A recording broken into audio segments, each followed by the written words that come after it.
Hey, what's up, guys? It's me, back again with another vlog. Today's Christmas Day. It was okay.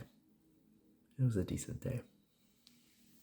Nothing too special happened today because my family doesn't celebrate Christmas Day like we don't celebrate on the 25th. But we do celebrate New Year's. That's usually when we do gifts and stuff, not on Christmas. So today was actually a very boring day. The only special thing, I guess you could say, happened today was my mom made some manti, which it's like, I'm not sure if it's Russian or what exactly it is, but it's like a dumpling, but with meat in it and like some veggies, and you have it with this like red sauce that's like salty and a little spicy. I don't know how to describe it. It's cold, but the mantis themselves are warm. But you can eat them cold too, but I prefer them warm. Other than that, I was just like, I spent a lot of today just like disassociating, really, not really doing much. I kind of just scrolled on Instagram for a while. Didn't really do anything special in particular. I did make it a goal not to go into the basement today, and I did successfully do that, so that was cool.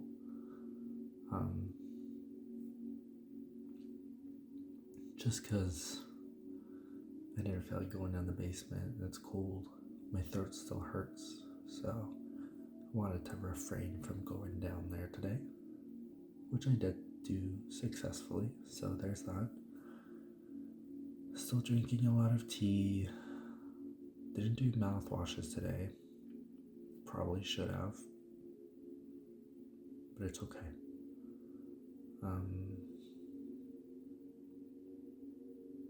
What else? I've been thinking about what kind of book I want to write, and I watched this one video that really inspired me. It was about like real horror,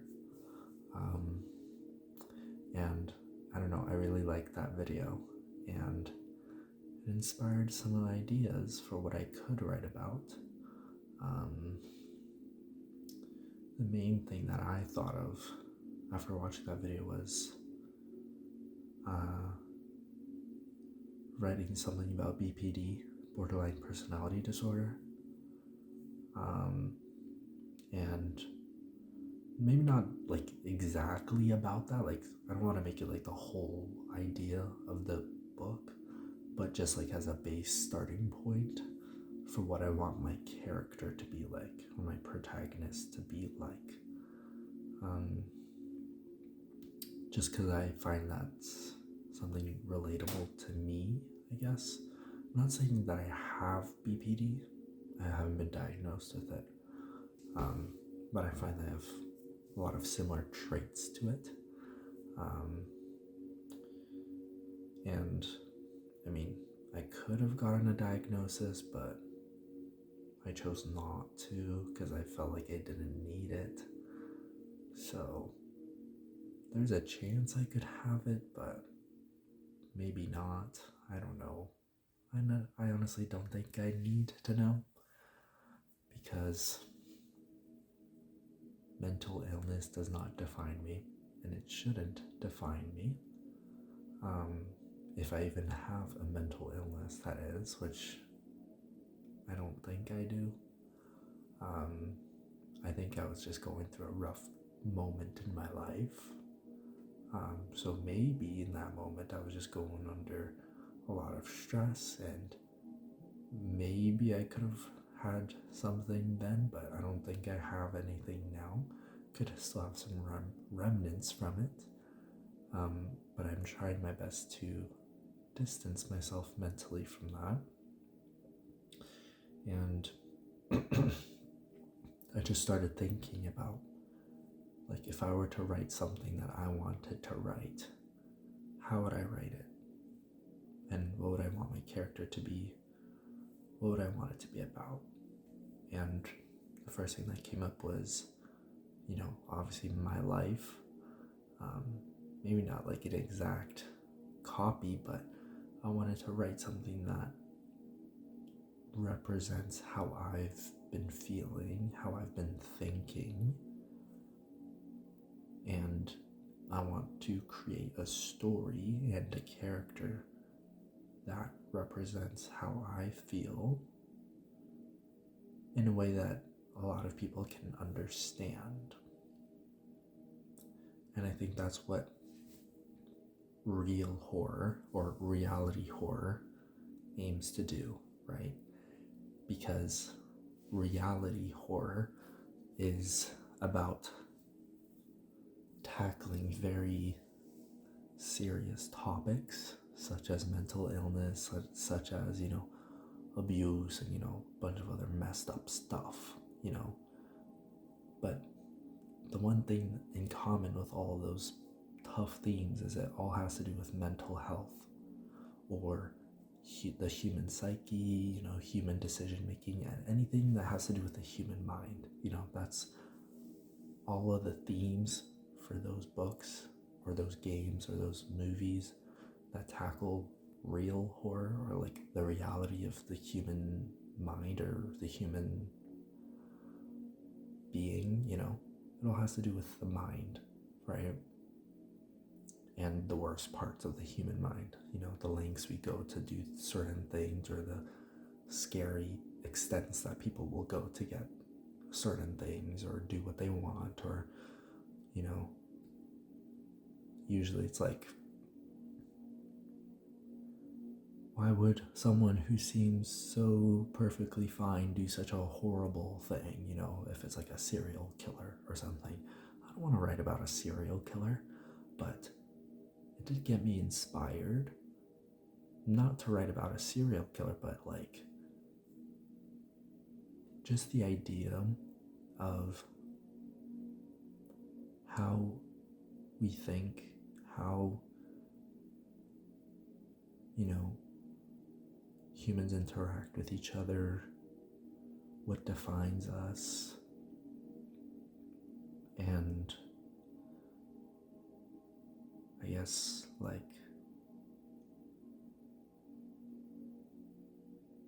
how no one's perfect, but how you can still understand people's decision making even when they aren't perfect. How you can create a relatable character even if they've done something horribly wrong, for example. How that's why I like Arcane so much, because no one in that story is perfect.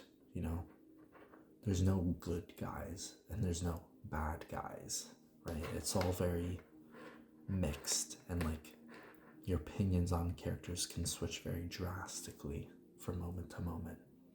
And I really like that. It makes for really interesting dynamics between characters and how you view them, because none of the characters are perfect, but you can understand how they think, even if they aren't necessarily a good character. You can understand their motivations and their goals and their desires and why they do the things they do.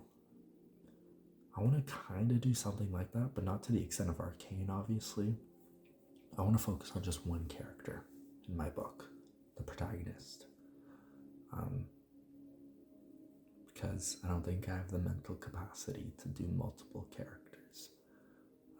But I was kind of thinking, like, I want to write something like in a non-chronological order, where you're constantly switching between different times of this character's life and kind of like putting the pieces together as you read behind why the character acts a certain way in a certain situation, and then you read back to like how they were like 2 years ago, and then you're like, oh, now I understand like why this character thinks this way. I kind of want to do something like that, just because I find that idea very interesting. And I feel like non-linear storytelling isn't very common nowadays. And when I say that, I mean going from like 1 year, like in a certain chapter, to like a completely different year, even, or time period in another chapter. Obviously, I want this to be within like maybe like a couple of years for this character, like maybe from like 2023 in one chapter, and then it goes back to like them as a teen, or when they were in high school, or when they were a kid, like just like in the span of their life. I want to tell their story in that non-chronological order, but in a way that makes sense. You know what I mean? Because I don't want it to just be flashbacks either. I want it to be like very key developmental moments of this character's life. And I want them to be really big. I want each time period that I put into the story to each have its own value and its own significance, so that not one time period is more important than the other time periods. Because I know there's a lot of books that do flashbacks, or maybe for like just one chapter it goes back to them as a kid or something.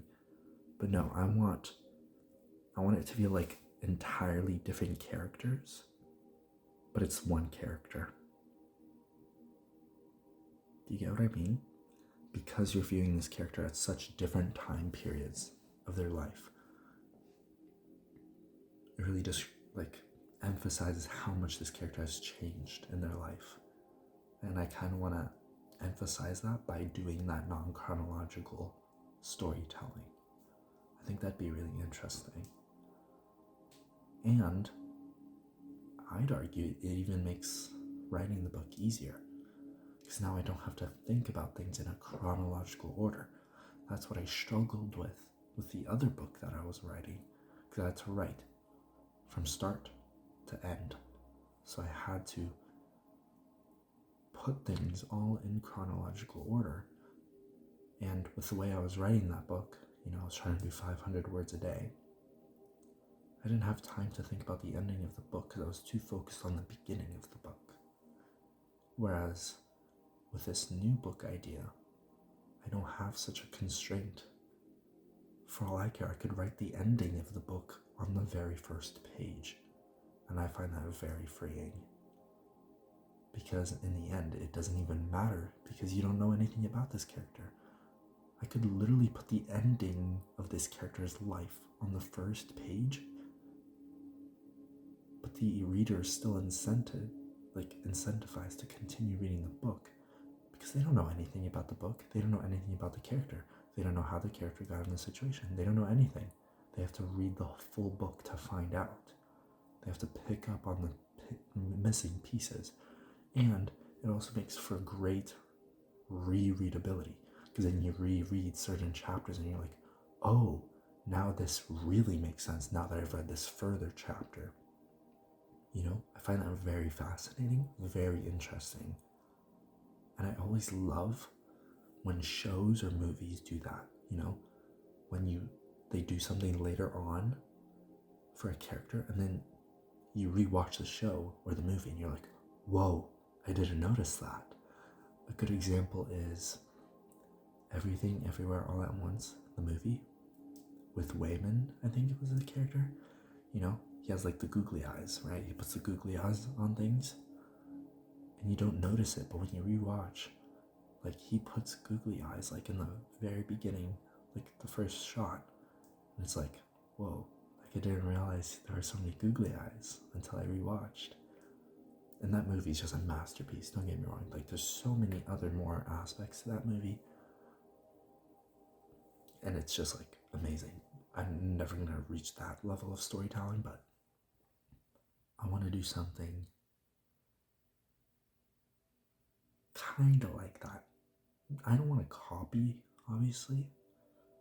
I still very much don't know what this book is about. I don't have a plot or anything, but I just think it would be really cool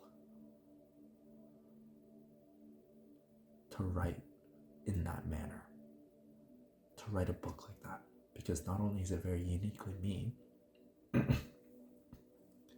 it's also uncommon, and it's about a situation that I can research, right? Borderline personality disorder is something that I've researched a lot in recent times, and so I'm already quite knowledgeable on it. So I think if I were to write a character who had borderline personality disorder or some sort of manifestation of it, whatever that may be in the book, I think I'd do a good job at accurately portraying that because I've done so much research on it. You know what I mean? So I feel like that's my best entryway into writing a reality horror, because when I think about horror, I don't think about zombies, demons, ghosts. Okay, ghosts sometimes, aliens sometimes. When I think of horror, I think of like psychological horror, because that's what gets me the most. I want to write like a psychological horror, but I don't want to write something like scary in the sense that it like jump scares you, you know, because psychological horror is all about keeping you there, keeping you reminded, keeping that idea in the back of your mind, thinking about a book long after you've read it. I want to do that. I want to have a lasting impact on whoever reads my book. I want to do that. I want to write something with impact, with meaning, and I know it's very difficult. The video I watched said that writing reality horror is very difficult because it's very easy to over-exaggerate the mental illness being portrayed, or it's very easy to go into the insensitive territory by, you know, over-exaggerating certain things or underrepresenting certain things. It's very easy to mess up reality horror. So that's why I want to take things slow, go with the flow. I want to write this character without the pressure of, you know, making it specifically about PPD, but I do want that as an inspiration for the way the character behaves. I'm not saying that this character has BPD, but I want some sort of manifestation, representation of it, just because that's something that I've personally been thinking about. And I feel like it would be a good starting point for my character's motivations and for the way my character acts in the book. I just feel like it's a good starting point, but I don't want it to be the whole point. You know what I mean? Because in order for horror to have an impact, right, it needs to be, well, meaningful in some way, memorable in some way. It has to be realistic in some way. Obviously, it's called reality horror, right? It has to do with our own human psyche. So it has to be, you know, relatable in some way, even if you don't have that mental illness or disability or whatever it is, right? It has to be like, I hate to say it, but it has to be kind of like Silent Hill. You know, Silent Hill 2? That's a very good example of psychological horror, of reality horror, because